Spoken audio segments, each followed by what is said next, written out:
Hello, I'm State Representative Brian Blake, and this is my seatmate, Dean Takko.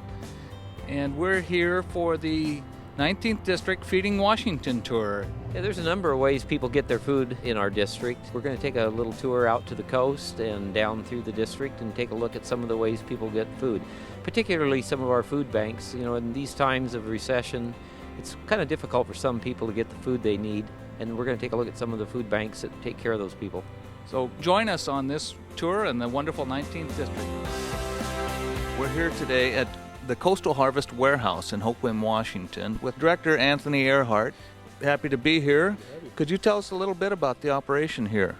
Well, what we do is serve all our parts of 6 counties in southwest Washington. We're providing for over 50 food banks and feeding programs at no charge to actually work as a distributor for the food. So we bring in both government food and donated food and purchased food, and we provide that to the doorstep of these agencies, absolutely no charge to them.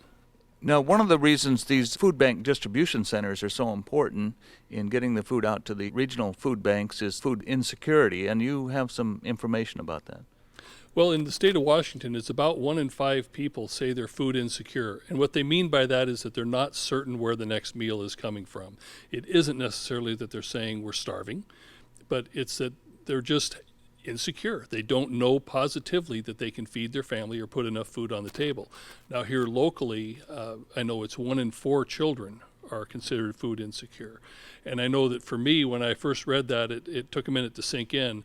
But if you really want to change your life and how you look at feeding people, go to a playground and start counting kids and say 1, 2, 3, and you're the hungry one, and look in their face. And you'll never be able to look at that 1 in 4 number the same again. We run a fairly large operation here. I was wondering, how many employees do you have, both paid and volunteer? We have a paid staff of 6 people. We bring in volunteers, and that number varies.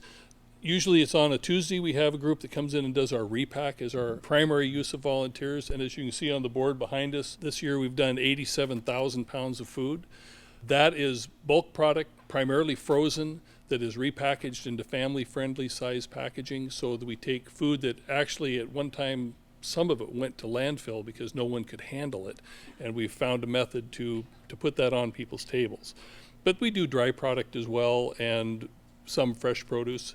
Volunteers range up to about 30 volunteers probably that come on a fairly regular basis, either with services on the board, professional services, or working here in the warehouse. When you mentioned that you get food from a number of different places, and you mentioned that some of it's donated, where does the donated food come from?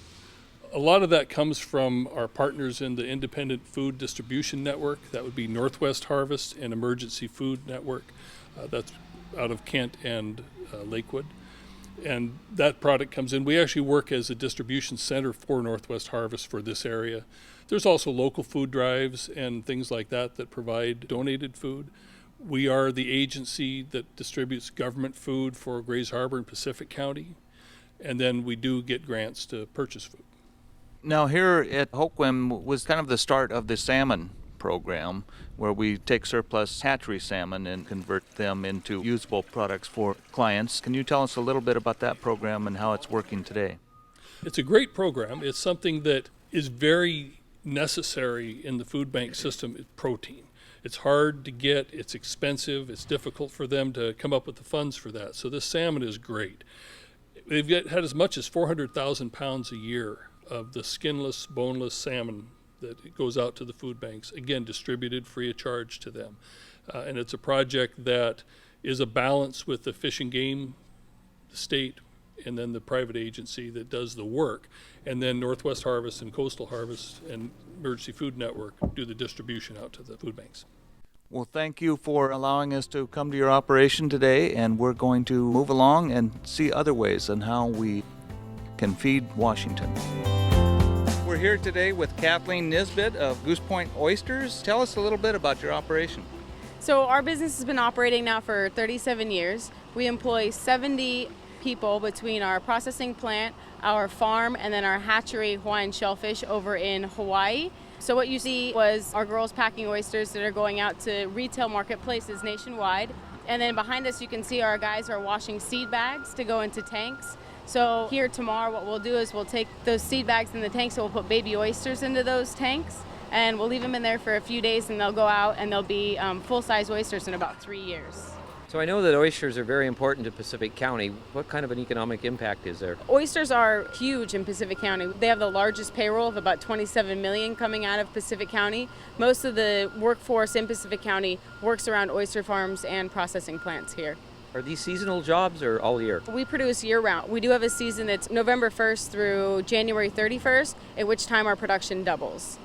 I was watching the men that you have in there opening oysters. How fast are they? They're pretty good. We compete every year up at Oyster Fest, and we've won the fastest in the West competition for the last 3 years now. The guys can shuck 25 oysters in 1 minute and 6 seconds. I can almost eat them that fast. Thank you for sharing your facility with us today, and it's nice to be here on Willapa Bay, the largest producer of shellfish in the nation. We're here at the North Lake School Garden with Ian Thompson, and I'm envious. It looks like it's growing much better than my garden. What can you tell us about the program? Well, this garden's been here for 10 years, and this is kind of where it all started. Some parents and teachers working together had a vision to do an outdoor classroom, basically. But a big part of that was teaching nutrition and food. You know, it's pretty incredible. We see it every day working with kids around here, that kids don't know where food comes from. I mean, they literally will, see a potato and say, I don't know what that thing is, or you'd be shocked to see a carrot come out of the ground. They just did not expect to see that. So once they've planted it, seen it grow, harvested it, we do some cooking out here. Once they've gone that far, they will eat stuff, and we have their parents all the time saying, how did you get my kids to eat this? To eat their veggies. Yeah, so it's been really effective from that end. And then, it's tied to everything. So it's, kids are learning science, and they do some writing stuff out here, and you can teach anything out here. And they're just more engaged, than they would be in a classroom. Looks like an amazing program. It's a good one. So I understand this is certainly a success, and you're expanding it to other schools in the region. How's that going? It's going really well. It's going amazingly well. This garden was started 10 years ago, and in 2010, we started helping a few other schools start gardens. People were asking, hey, we want to do the same thing. So we quickly saw the need for an organization to help do that. So we formed an organization, that's Lower Columbia School Gardens. So from 2009 to present, we've gone from one garden in town to about 12. Just broke ground on a new one in Kelso, and we've got more planned for next year. So it's getting to the point where now more of the schools have them than don't. Whereas it used to be this was just the school that had a garden, the only one.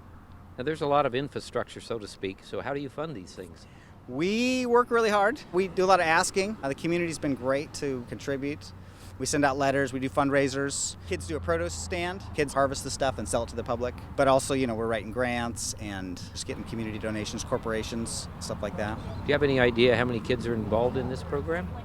Some kids see it almost every day, and some kids are just once a month or so. Something like 3,000. It's a private-public partnership. So there's definitely a community aspect. It's bigger than just a school. Well, Ian, thank you for the invitation, and it's been wonderful to come here and see what you've done, helping to teach our children where their food comes from and that they can produce their own food, and how important good, healthy, fresh vegetables and fruits are to a good diet. And so this has just been a wonderful tour. Thank you very much. Well, it's good to meet you. I appreciate you being here. We're here at the St. Vincent de Paul Food Bank with John Gottschall. We're very happy to have you, and we're honored to have you come and see us. You can help food banks like this one in the future. What we are is a conference of St. Vincent de Paul, and our ministry, we can choose it as we wish it, and it happens to be for us to provide free food and free clothing to anyone virtually who asks for it.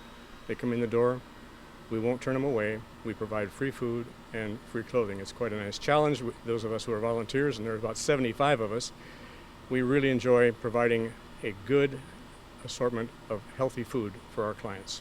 We're here in Longview 3 days a week, Monday, Wednesday, and Friday in the morning. Like tomorrow morning will be Friday. It's getting toward the end of the month now. We'll probably serve somewhere between 120 and 150 clients. Now in a year's time, that adds up to 60,000 people. And in pounds of food, it amounts to over 1,200,000 pounds. The average family goes out of here tomorrow with 50 pounds of food.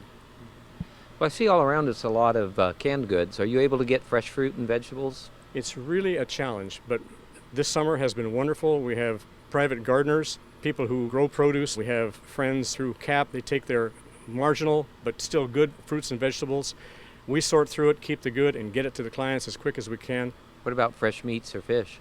One of our grocery store affiliates here in town, organized for us by Lois Shelton through the Help Food Warehouse, had 600 pounds of frozen chicken. We've got beautiful freezer and refrigeration capacity here, and we can take loads like that when it happens.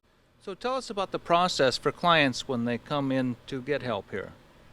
Brian, we don't ask much. There's no means test whatsoever, but if somebody wants food, they come here, and they come in the door, and we greet them with graciousness. All we ask, though, is we'd like you to fill out a little form, put your name and address if you have one, and the ages of the people in the family group, because the more people in the family group, the more food you're going to get.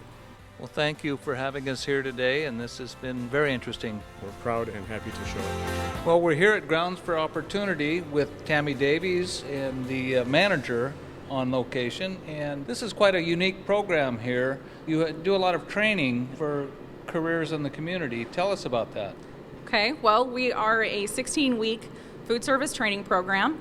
Our students primarily come through DSHS. They're on a TANF grant, and so they have to be participating in a job training program of some sort. So they come here and they learn food service. We also teach customer service and some basic life skills. We also have partnerships with Goodwill, and we're working with the DOC as well. So we're taking people who have a barrier to work, bringing them into our kitchen, giving them some skills, and hopefully sending them out there for employment. So how many people do you employ and how many do you train? We currently have 3 paid employees, and we have 5 students at this time.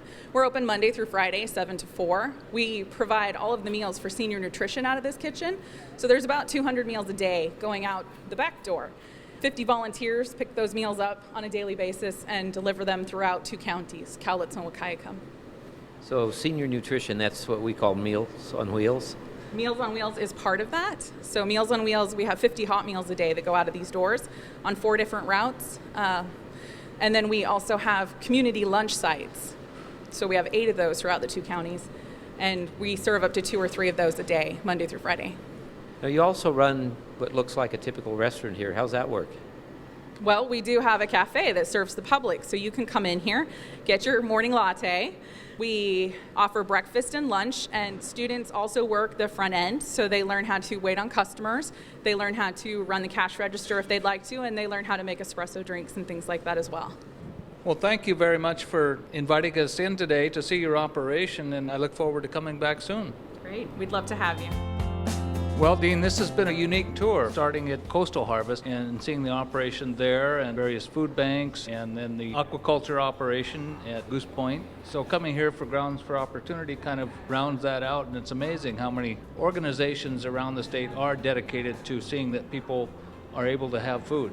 As you travel through the district, you see how many different ways people get their food, from some upper scale, if you want to call it that, oysters out there on the coast, to some of these food banks that supply food to some of the people that don't quite have the opportunities that others have.